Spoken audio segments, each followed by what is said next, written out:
listening www.bcfm.com. Besi Radio, curiakan harimu. Besi Radio, ceriakan harimu. Lintas Bekasi, terkini, teraktual, dan terpercaya. Assalamualaikum warahmatullahi wabarakatuh. Selamat siang para pendengar setia BSI Radio. BSI Radio, ceriakan harimu. Kembali lagi bersama saya Ramadan di program Lintas Bekasi. Dan saya akan menemani Anda selama 30 menit ke depan karena hanya di Lintas Bekasi yang mempunyai berita terkini, teraktual, dan terpercaya. Lintas Bekasi, terkini, teraktual, dan terpercaya. Berita yang akan kami bawakan pada hari ini yaitu berita politik tentang Presiden Jokowi yang akan mengancam reshuffle kabinet barunya. Dan untuk berita sosial, efektivitaskah new normal di era pandemi COVID-19 ini? Dan masih banyak berita-berita lainnya. Semua akan kami rangkum di program Lintas Bekasi. Karena hanya di Lintas Bekasi yang mempunyai berita terkini, teraktual, dan terpercaya. Lanjut ke berita politik. Presiden Jokowi mengancam akan reshuffle kabinet barunya. Jokowi meminta kepada seluruh jajarannya untuk serius dalam bekerja. Bahkan, Jokowi siap menangguhkan posisinya untuk negara ini karena Indonesia mengalami desakan dana dari menteri-menterinya.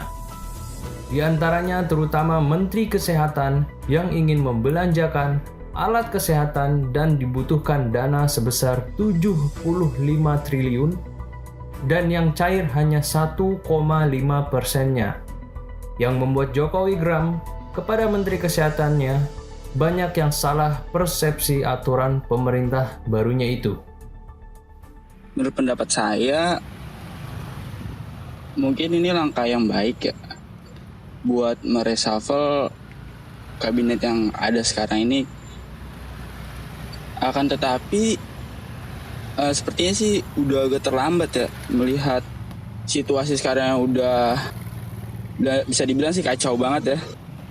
Dari ya yang kita tahu kan menteri-menteri yang ditunjuk itu yang bakal ada 2 nih menteri yang kabarnya sangat kencang buat di reshuffle tuh Menteri Kesehatan sama Menteri Pendidikan. Ya memang melihat pandemi corona ini 2 kementerian itu memang berdampak langsung, apalagi Menteri Kesehatan sendiri. Ya menurut saya sih bagus lah. Tapi terlambat sih. Harusnya sih melihat kinerjanya. Berita selanjutnya masih terkait masalah isu reshuffle oleh Bapak Presiden Jokowi yang ditujukan untuk mengkritik kinerja menteri-menterinya. Bapak Amin Rais pun turut memberikan opini terhadap hal tersebut. Amin Rais sebut Menteri Jokowi tidak paham kesulitan rakyatnya. Akibat COVID-19, masyarakat mulai mengalami krisis ekonomi. Amin Rais memberikan tanggapan kepada Bapak Jokowi bahwa para menteri yang sedang menduduki jabatan di pemerintahan ini tidak memahami kesulitan-kesulitan masyarakatnya yang sedang dilanda krisis ekonomi ini. Hal ini memicu masyarakat untuk berkeluh kesah tentang kesulitan yang benar-benar dialami oleh masyarakat. Ada beberapa hal ya yang menyebabkan para menteri Indonesia ini tidak bekerja secara maksimal atau optimal ya. Menurut saya banyaknya menteri yang baru terjun di dunia politik seperti Pak Nadiem Makarim, Pak Wisnu Tama, dan lain-lain. Meski mereka memiliki pengalaman yang sangat luar biasa seperti yang kita tahu, tetapi menurut saya menjadi menteri adalah hal yang sedikit berbeda gitu. karena banyaknya lingkup yang mereka akan hadapi gitu loh dibanding sebelumnya. Seperti kata Pak Jokowi juga saat marah dalam rapatnya, Menteri dalam bidang ekonomi dan kesehatan yang mendapatkan anggaran 75 triliun dan yang baru keluar hanya sekitar 1,53%. Menurut saya para menteri tersebut mungkin saja masih setengah siap ya, karena COVID-19 ini di Indonesia berkembang sangat pesat. Bila memang anggaran tersebut belum turun, mungkin hal tersebut ada masalah internal yang sedang mereka hadapi. Menurut saya hal tersebutlah yang membuat Menteri Indonesia saat ini tidak bekerja secara maksimal. Sebagian pendapat tentang kesulitan masyarakat adalah merujuk ke masalah ekonomi. Karena seperti yang kita tahu, kesulitan ini sangat dialami oleh masyarakat. Apalagi saat ini kita sedang dilanda pandemi virus COVID-19 yang menjadi beban tambahan masyarakat. Dibutuhkan kerjasama satu sama lain antara pemerintah juga masyarakat untuk menstabilkan ekonomi Indonesia. Masyarakat haruslah menuruti semua protokol dan peraturan yang diberikan pemerintah. Itu semata-mata untuk kebaikan masyarakat Indonesia. Sedangkan pihak pemerintah pun harus mengetahui apa-apa saja yang dibutuhkan masyarakatnya untuk menstabilkan kembali ekonomi masyarakat Indonesia. Lintas Bekasi. Terkini, teraktual, dan terpercaya. Isu kenaikan tarif listrik yang beredar pada media online mengakibatkan keresahan warga di daerah Bekasi. Kenaikan tarif listrik ini pun tidak ada konfirmasi apapun dari pihak pemerintah maupun pihak PLN. PLN tidak pernah memberikan informasi seputar kenaikan tarif listrik sehingga isu ini menjadi keresahan. Terutama di masa pandemik ini yang perekonomian warga pun juga dilanda kesulitan. Banyaknya pemakaian listrik diduga menjadi sebab dari kenaikan tarif listrik tersebut. Hal ini menyebabkan tagihan listrik melonjak tinggi. Sebaiknya udah naik dari bulan kemarin, udah terjadi kenaikan listrik. Pemakaian saya tuh sebenarnya nggak terlalu banyak, tapi harganya melonjak. Emang dalam keadaan ekonomi kayak gini pemerintah nggak usah menaikkan kenaikan listrik dan menggratiskan yang subsidi 900 itu. Sebenarnya nggak perlu itu, karena keadaan ekonomi kita kan semuanya lagi pada susah. Kenapa harus digratiskan yang subsidi listrik 900? Jadi yang 1.300 atau yang 900 apa kode yang lain daripada itu, tetap harganya seperti biasa. Sebenarnya itu nggak efisien.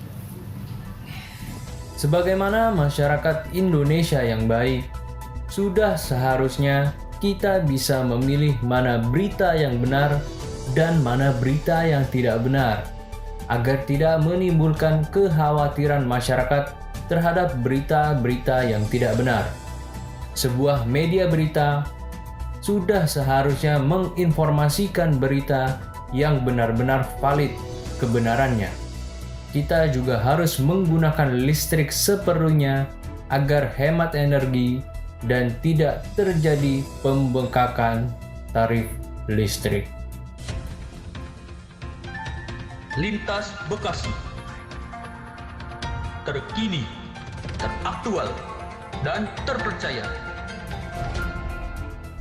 Masih terkait perekonomian warga. Pandemi COVID mengakibatkan banyak perusahaan besar tutup sementara. Hal ini mengakibatkan PHK karyawan besar-besaran. Banyaknya karyawan yang harus digaji perusahaan mengakibatkan kos pengeluaran menjadi kacau karena berhentinya pendapatan dan matinya aktivitas perekonomian di negara ini. Perusahaan akhirnya mengambil keputusan untuk mem-PHK sebagian karyawannya untuk meminimalisir keuangan perusahaan. Kalau untuk saya sendiri PHK massal itu sebenarnya ngikutin pemerintah sih ya. Ada bagusnya, ada buruknya.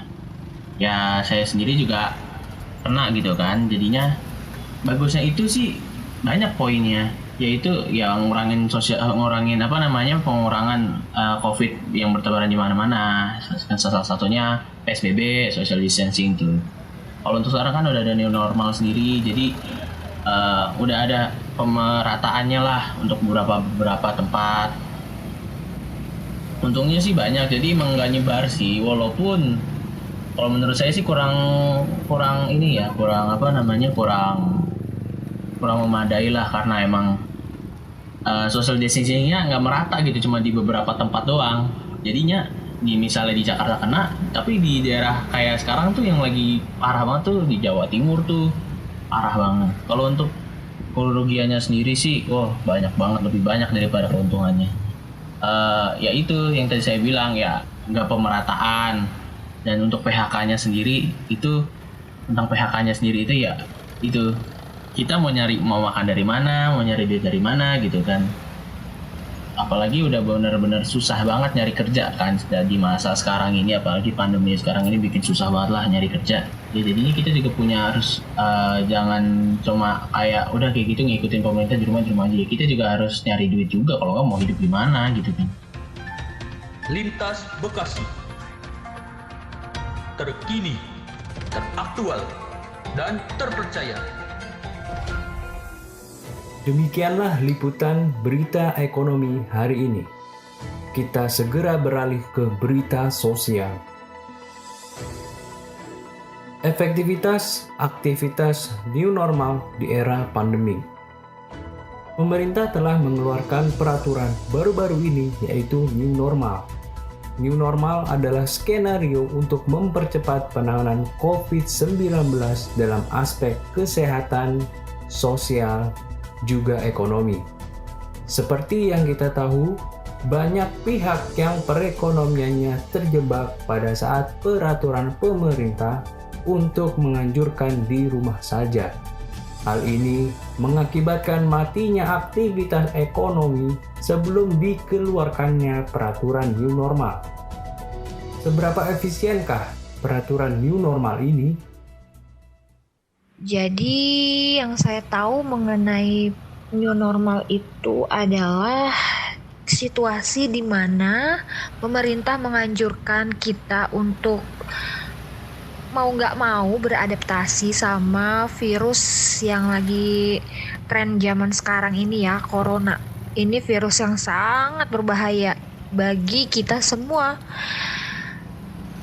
Jadi kalau menurut saya dengan peraturan pemerintah, protokol pemerintah yang memakai masker, terus mencuci tangan habis dari mana-mana atau habis dari megang mana-mana, atau memakai hand sanitizer, itu udah sangat cukup bagus dan baik usaha pemerintah. Kitanya juga harus mandiri, jangan apa-apa pemerintah. Itu sama aja kita jadi kayak baby ya, istilahnya kayak gitu. Jadi kita sendiri harus sadar diri kalau penyakit itu semua tergantung dari kita masing-masing gitu. Jadi kalau misalkan ditanya dampak peraturannya new normal itu apa, ya menurut saya, buat saya pribadi itu sangat-sangat baik. Untuk perekonomian Indonesia juga baik, karena mau gimana pun kita harus tetap berjalan sesuai aktivitas seperti biasanya. Gak bisa lah kita harus WFH terus sekolah online terus, karena situasi begini kita nggak tahu sampai kapan gitu. Kalau kita tetap nunggu terus sampai kapan itu selesai corona, itu akan susah juga. Kita nggak bisa deteksi karena virus ini udah menyebar seperti halnya virus batuk pilek, virus flu burung, terus flu Singapura, ya yang seperti itu tergantung dari kitanya juga. Kita harus menjaga dengan cara minum vitamin untuk menjaga imun kita. New normal sendiri merupakan peraturan baru yang diberikan oleh pemerintah dengan tujuan untuk mempercepat penanganan kesehatan, sosial, dan juga ekonomi di Indonesia. Karena new normal sendiri, kita hidup berdampingan dengan virus COVID-19 dan kita harus mematuhi aturan pemerintah new normal ini untuk memutuskan rantai COVID-19 dan jangan lupa untuk selalu memakai masker, menjaga kebersihan diri, dan jaga jarak di tempat-tempat umum. Sebisa mungkin untuk menghindari berkumpul dengan orang lain apabila memang tidak diperlukan. Lintas Bekasi. Terkini, teraktual, dan terpercaya.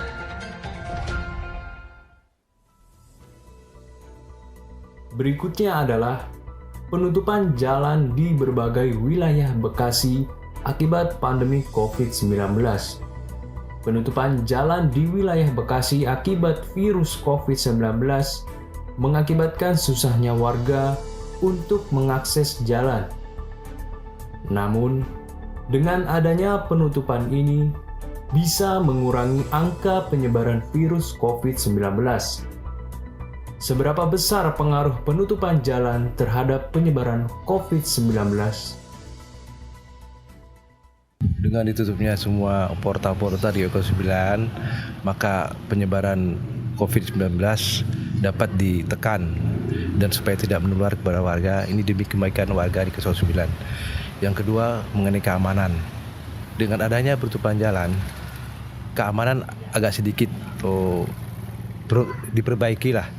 Cara tugasnya yang tadi aktif tiap-tiap pos sekarang mungkin keamanan sudah tidak lagi secara aktif di pos masing-masing karena warga juga ikut membantu dalam masalah kriminalitas dan warga juga proaktif mengenai penyebaran COVID-19 karena warga sudah memahamin dengan adanya COVID-19 itu tidak memikirkan diri sendiri juga akan membawa dampak ke yang lain. Jadi untuk mencegah ini kami sangat berterima kasih kepada pengurus RW 09 dengan adanya penutupan pos-pos portal-portal di semua portal yang ada di lingkungan RW 9 dan dibuka satu pintu. Jadi akses keluar masuk warga satu pintu. Memang ini warga banyak yang tadinya komplain, tapi karena dengan kesadaran karena dengan adanya penutupan ini mereka sudah memahamin bahwa tidak akan cepat penularan COVID-19 dengan adanya penutupan portal ini. Penutupan jalan di wilayah Bekasi akibat COVID-19 selain untuk memutus rantai COVID-19 adalah untuk mengurangi kasus kriminalitas di masa pandemi ini. Karena seperti yang kita tahu, banyak kasus kriminalitas yang meningkat dikarenakan susahnya perekonomian di masa pandemi ini. Dan untuk dampak negatifnya, banyak orang yang susah untuk mengakses jalan ketika ingin pergi beraktivitas serta harus menempuh jalan yang lebih jauh. Baiklah pendengar setia BSI Radio, tetap bersama kami setelah pesan-pesan berikut ini.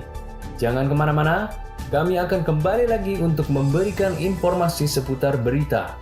Karena hanya Lintas Bekasi yang terkini, teraktual, dan terpercaya. Lintas Bekasi. Terkini, teraktual, dan terpercaya.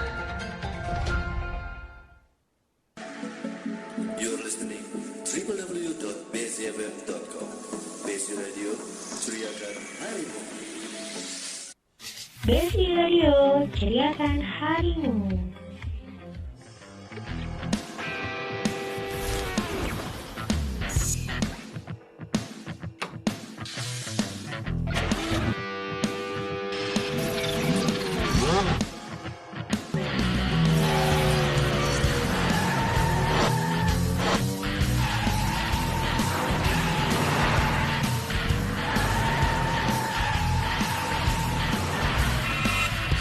Kuliah, BSI aja.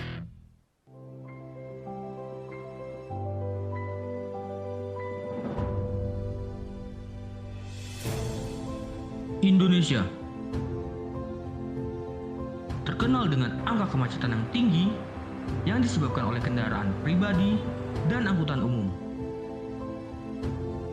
mengakibatkan dampaknya polusi udara.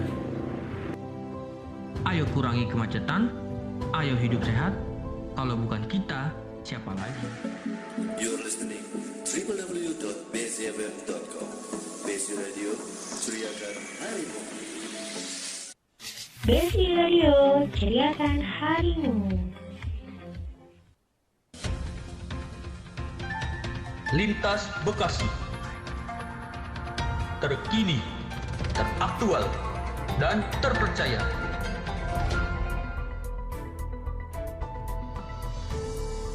Baik pendengar setia BSI Radio ceriakan harimu. Kembali lagi bersama saya Ramadan di program Lintas Bekasi. Karena hanya di Lintas Bekasi yang terkini, teraktual, dan terpercaya. Lintas Bekasi, terkini, teraktual, dan terpercaya. Masuk ke berita kriminal. Polisi tangkap komplotan pencuri motor spesialis di wilayah Bekasi. Penangkapan komplotan pencuri motor terjadi di Bekasi.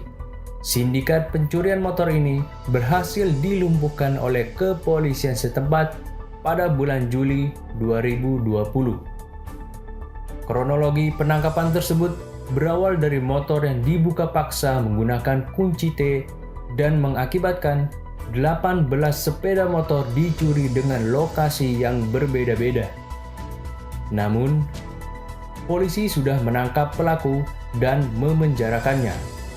Diduga pencurian ini dilakukan karena banyaknya masyarakat yang di-PHK dan menganggur sehingga mereka terpaksa melakukan sindikat pencurian motor. Hal ini membuat warga merasa aman dengan tertangkapnya komplotan pencuri sepeda motor spesialis di wilayah Bekasi. Menurut saya sih emang seharusnya tugas polisi itu emang benar-benar mengayomi masyarakat. Jadi tindakan itu sangatlah berjasa bagi kepada masyarakat yang sedang mengalami kesulitan, apalagi ya seperti itu kehilangan sepeda motornya. Dan menurut saya cara polisi ini terbilang begitu sangat hebat. Maksudnya kita tidak tahu gitu cara kerja polisi tersebut, tapi tiba-tiba langsung bisa gitu menangkapnya. Jadi saya sebagai warga sipil biasa gitu kayak merasa aman aja gitu. Kalau ada polisi yang beraksi seperti itu, cepat tanggap kalau ada maling motor. Kan sekarang lagi maraknya lagi ada pandemi. Jadi mungkin masyarakat yang tadinya berpenghasilan bisa kerja, terus kemudian mereka yang di PHK, terus dia merasa tidak mempunyai apa-apa lagi gitu. Dia tidak mempunyai mungkin skill yang mumpuni untuk melamar pekerjaan lain. Jadi mungkin mereka memutuskan untuk melakukan tindakan yang tidak benar dan memang tidak direkomendasikan untuk dilakukan, seperti mencuri sepeda motor tersebut. Lanjut ke berita selanjutnya. Ramainya penipuan online di saat pandemi COVID-19.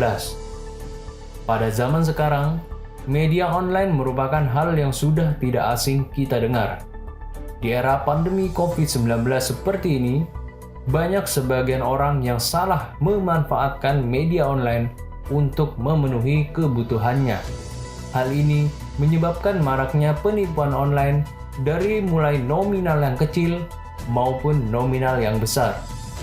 Kita harus berhati-hati sebelum melakukan transaksi online karena banyaknya pihak yang memanfaatkan kejahatan ini untuk memenuhi kebutuhannya dengan berbagai cara. Contohnya, yang biasa terjadi di jual beli online ini adalah modus penipuan atau bisnis jual barang palsu. Lalu modus apa yang dilakukan pelaku untuk penipuannya? Nah, di era pandemi seperti ini, di mana online shop atau media online tuh sering diminati sekarang, terutama online shop ya. Karena untuk kepergian keluar tuh sekarang kan lagi pandemi, susah ataupun takut ya terkena corona. Jadi untuk mengurangi kasus corona di Indonesia yaitu lewat online shop semuanya. Tapi yang saya terima adalah penipuan online. Penipuan online yang saya alami adalah penipuan online kasus jual beli akun gaming, di mana akun tersebut bernama gamenya Point Blank. Jadi saya diiming-imingi lewat akun profil gaming itu tersebut tuh bagus, terus murah kan. Mindset saya jadi kenapa ada yang bagus dan murah nggak saya beli gitu. Nggak taunya itu penipuan. Dan salahnya saya nggak lewat marketplace untuk pembelian tersebut. Di penghujung pertemuan kita kali ini, kami akan memberi tips-tips seputar keselamatan dalam berkendara. Pada zaman sekarang, berkendara sepeda motor merupakan hal yang sudah sering kita lakukan untuk berpergian. Untuk berkendara dengan kendaraan bermotor dan agar terhindar dari kecelakaan, diantaranya kita harus menggunakan perlengkapan safety riding untuk berkendara. Berikut tips-tips dalam berkendara menggunakan sepeda motor. Oke, alat yang pertama itu untuk safety riding adalah sebuah helm, bisa helm half face dan bisa helm full face. Kegunaan helm tersebut untuk melindungi kepala Anda dari sebuah benturan pada saat terjadi kecelakaan. Nah, yang kedua itu ada sarung tangan. Sarung tangan itu untuk meminimalisir sebuah kecelakaan yang terdapat pada telapak tangan Anda. Nah, yang ketiga itu ada jaket. Jaket itu kegunaannya untuk melindungi badan Anda pada saat kecelakaan di jalan raya, bisa kecelakaan kecil atau kecelakaan besar. Yang keempat ada celana panjang. Celana panjang itu untuk meminimalisir pada kecelakaan dan untuk meringankan luka yang terdapat pada dengkul dan lain sebagainya. Nah, yang kelima itu ada sepatu. Sepatu itu untuk melindungi kaki Anda pada saat Anda riding, kecelakaan, dan lain sebagainya. Tapi jangan lupa pakai kaos kaki agar nyaman kaki Anda. Untuk kalian yang lebih memilih naik sepeda daripada naik motor, tidak usah khawatir. Kami juga akan menginformasikan seputar bersepeda di saat pandemi. Bersepeda pada saat pandemi COVID-19. Wabah pandemi yang kini tengah melanda dunia membuat semua orang harus ekstra waspada. Tidak sebatas menjaga kesehatan dan juga kebersihan, kita juga harus menjauhi kerumunan dan mengurangi kontak dengan orang lain alias social distancing. Salah satu cara dalam menjaga kesehatan adalah dengan berolahraga, tak terkecuali olahraga bersepeda. Banyak warga yang melakukan olahraga bersepeda untuk menjaga kesehatan dan kebugaran dirinya agar bisa terhindar dari COVID-19. Masa pandemi ini sangat bermanfaat. Selain untuk bisa meluangkan waktu senggang, juga menjaga kebugaran tubuh, lalu bisa menambah banyak teman juga. Terus selain itu kita juga bisa menjadi salah satu orang yang tidak mengotori udara ya, karena bersepeda itu kan sangat baik untuk untuk tidak mencemari udara, karena kan kalau biasanya orang pakai motor seperti itu sih. Berita tadi menutup acara liputan lintas Bekasi kali ini. Tapi jangan khawatir, karena kami akan kembali untuk memberikan informasi di esok hari dan di jam yang sama. Karena hanya di Lintas Bekasi yang memberikan informasi terkini, teraktual, dan terpercaya. Saya Ramadan Putra mengucapkan terima kasih dan sampai jumpa. Wassalamualaikum warahmatullahi wabarakatuh. Lintas Bekasi, terkini, teraktual, dan terpercaya. You're listening www.bcfm.com. Besi Radio, ceriakan harimu. Besi Radio, ceriakan harimu.